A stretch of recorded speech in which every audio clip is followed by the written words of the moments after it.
नमस्कार सभी को। आप सभी का आपके अपने इस YouTube चैनल पर हार्दिक स्वागत है। आज हम फर्स्ट ग्रेड से संबंधित जो टॉपिक है अनुकरण सिद्धांत, इसके बारे में चर्चा करने जा रहे हैं। तो इस वीडियो में हम आपके सामने जो इस सिद्धांत से संबंधित मुख्य जो तथ्य हैं वही आपके सामने प्रस्तुत करेंगे, जिससे परीक्षा में प्रश्न पूछे जाते हैं। तो शुरू करते हैं अनुकरण सिद्धांत। अनुकरण सिद्धांत जो है ये अरस्तु द्वारा दिया गया है। इसके प्रतिपादक कौन है? अरस्तु है। अरस्तु का जन्म जो है स्तिरा नगर मकदूनिया में 384 ईसा पूर्व को हुआ था और इनकी मृत्यु 322 ईसा पूर्व को हुई थी। खलकिस नगर में इनका जो जीवन काल है वो बीता था। प्लेटो के विद्यापीठ मेलिसियस जो एथेंस में है वहाँ पर इन्होंने 368 ईसा पूर्व में प्रवेश लिया था। मृत्यु से कुछ समय पहले वसीयतनामा ग्रंथ इनके द्वारा लिखा गया था, जिसे इतिहास में दास प्रथा से मुक्ति का घोषणा पत्र कहा जाता है। कि इनका जो ग्रंथ है वसीयतनामा, उसमें दास प्रथा के विरुद्ध आंदोलन के बारे में चर्चा की गई है। इनके साहित्य से संबंधित दो ग्रंथ हैं। एक तो टेक्नेस रिटोरिकेस जो भाषा शास्त्र से संबंधित है। इसमें भाषण कला के संदर्भ में अन्य विषयों के साथ भाषा और भावों पर विचार किया गया है। दूसरा जो ग्रंथ है वो है पेरिपोएटिकेस या फिर पोएटिक्स, जिसको काव्य शास्त्र भी कहा जाता है। तो एक तो भाषा शास्त्र और एक काव्य शास्त्र से संबंधित है। इस पेरिपोएटिकेस जो ग्रंथ है इसमें काव्य के जो मौलिक सिद्धांत हैं उनका विवेचन और उनका विश्लेषण किया गया है। यह जो ग्रंथ है यह इसमें 26 अध्याय हैं और 50 पृष्ठों की एक छोटी सी रचना मानी जाती है। और इसमें एक और यूनानी काव्य का वस्तुगत विवेचन हमें देखने को मिलता है, वहीं दूसरी ओर प्लेटो द्वारा काव्य पर लगाए गए आक्षेपों का उत्तर देने का प्रयास इसके अंतर्गत किया गया है। इस ग्रंथ में काव्य की रचना, संरचना व प्रभाव, ये जो तीनों पक्ष हैं, कौन सा? रचना, संरचना और प्रभाव, ये काव्य के जो तीनों पक्ष हैं इन पर विचार किया गया है। अनुकरण काव्य का जो है वो साधक है। काव्य में आनंद का नियोजक व काव्य की विषय वस्तु के चित्रण मतलब प्रतीयमान, संभाव्य, आदर्श इनमें से हो सकते हैं। अरस्तु ने माना है कि अन्य कलाओं की भांति काव्य भी अनुकरण धर्मी कला व कवि इसका अनुकर्ता माना जाता है। तो इस कवि जो है उसको इन्होंने क्या माना है? अनुकर्ता माना है। हिंदी में अनुकरण का प्रयोग मिमेसिस मतलब यूनानी शब्द है ये, इसके इमिटेशन मतलब अंग्रेजी रूपांतरण है इमिटेशन इसका, इसके पर्याय के रूप में किया गया है। प्रोफेसर मरे ने कवि का पर्याय पोएटेस को माना है, जिसका अर्थ है कर्ता। अनुकार्य मतलब कवि, इन्होंने 3 प्रकार की वस्तुओं में से एक हो सकता है। जो अनुकार्य है ये 3 प्रकार की वस्तुओं में से इन्होंने एक बताया है। वो कौन कौन सी हैं? जैसी थी या फिर जैसी थी है या फिर जैसी कही या समझी जाती है या फिर जैसी होनी चाहिए। तो ये 3 रूप इन्होंने बताए हैं। अरस्तु ने काव्य को प्रकृति की अनुकृति कहा है। अनुकरण को कल्पनात्मक या फिर पुनः प्रस्तुतिकरण इनके द्वारा कहा गया है। अनुकरण जो है ये आदर्शवाद जो प्लेटो से संबंधित है और यथार्थवाद जो है ये अरस्तु से संबंधित है। इस पर यह सिद्धांत इनके द्वारा दिया गया है। अरस्तु ने कहा कि जो घटित हो चुका है इसका वर्णन इतिहासकार और जो घटित हो सकता है उसका वर्णन कवि द्वारा ही किया जाता है। कि जो घटित हो चुका है वो तो इतिहासकार, और घटित होने वाले का जो घटित हो रहा है उसका वर्णन कवि के द्वारा किया जाता है। इतिहास विशेष की वह काव्य सार्वभौम की अभिव्यक्ति मानी जाती है, कि इतिहास विशेष की अभिव्यक्ति है और काव्य सौंदर्य जो है वो सार्वभौम की अभिव्यक्ति मानी जाती है। प्लेटो की दृष्टि जो है वो दार्शनिक या फिर नैतिकवादी है और अरिस्टो की जो दृष्टि है वो सौंदर्य शास्त्रीय मानी जाती है। प्लेटो ने स्थूल जगत मतलब वास्तविक इसका अनुकरण व अरिस्टो ने सूक्ष्म जगत मतलब मूलादर्श का अनुकरण किया है। प्लेटो ने तो स्थूल जगत का और अरिस्टो ने सूक्ष्म जगत का अनुकरण किया है। अलंकारवादी आचार्यों ने महाकवियों का अनुकरण किया है।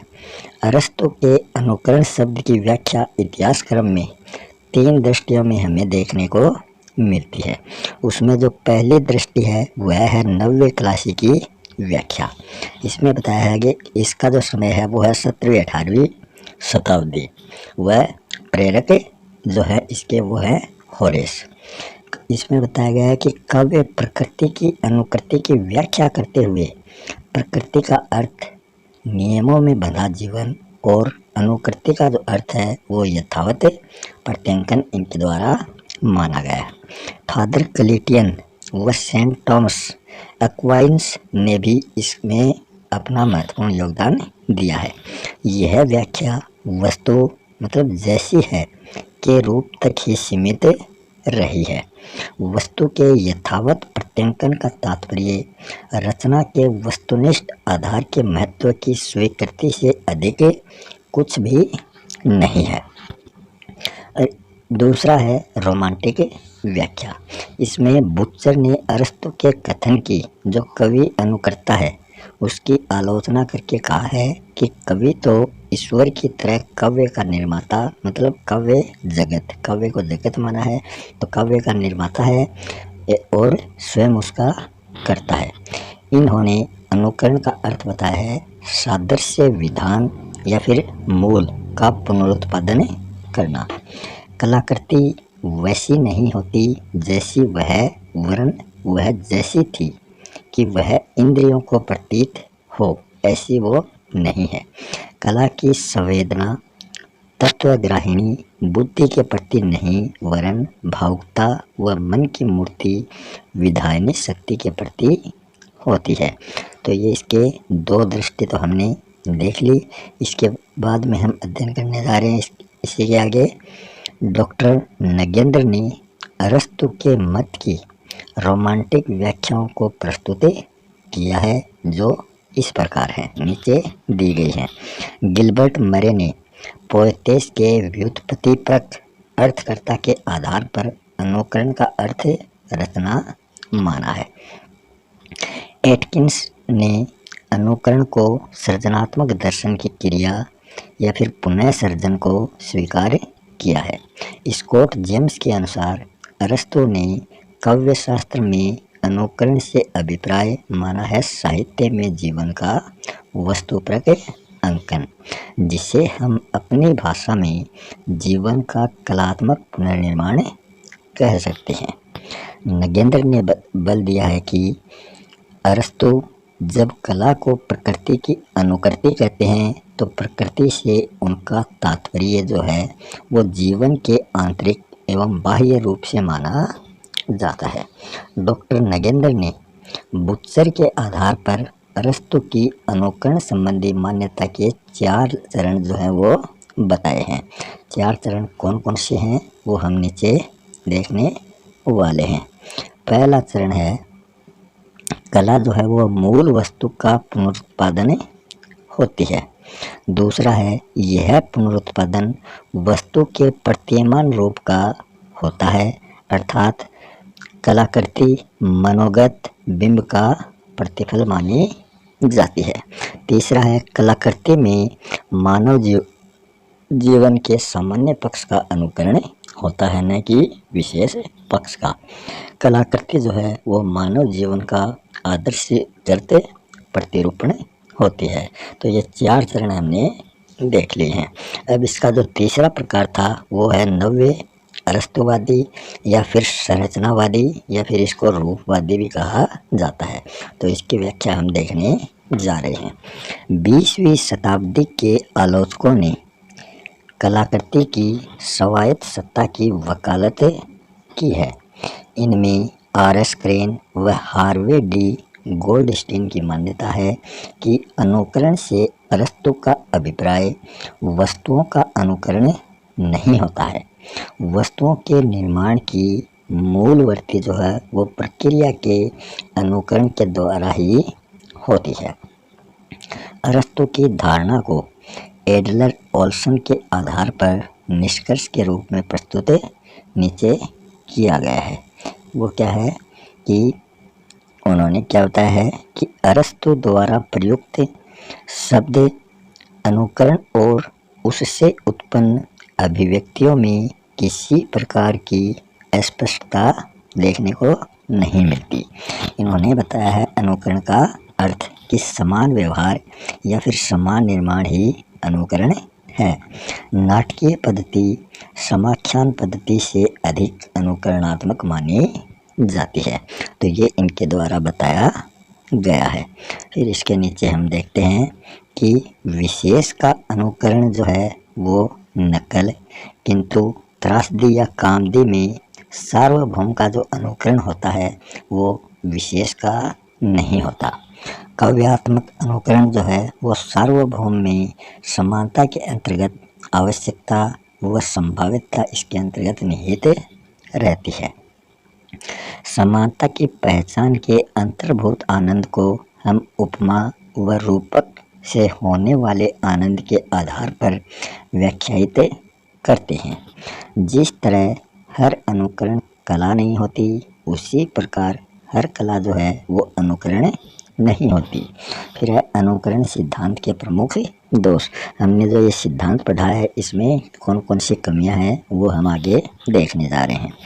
कल्पना व भाव तत्व को ये स्वीकार करते हुए वस्तु तत्व की प्रधानता इन्होंने मानी है। कवि की अंतःचेतना को इन्होंने महत्व नहीं दिया है। काव्य संबंधी सिद्धांतों में रीति काव्य की इनके द्वारा अवहेलना की गई है, मतलब रीति काव्य का इन्होंने तिरस्कार किया है। अनुकरण सिद्धांत में क्रॉम्बे के सहजानुभूति सिद्धांत का इन्होंने विरोध किया है और संकुचित जो परिधि है ये इनका अंतिम दोष माना जाता है। तो इस प्रकार हमने अनुकरण सिद्धांत को कंप्लीट कर दिया है। इस सिद्धांत से आपको एक क्वेश्चन अवश्य ही देखने को मिलेगा। इसी के साथ मैं आपसे विदा लेता हूँ। मिलते हैं नेक्स्ट वीडियो में एक नए टॉपिक के साथ। तब तक के लिए धन्यवाद।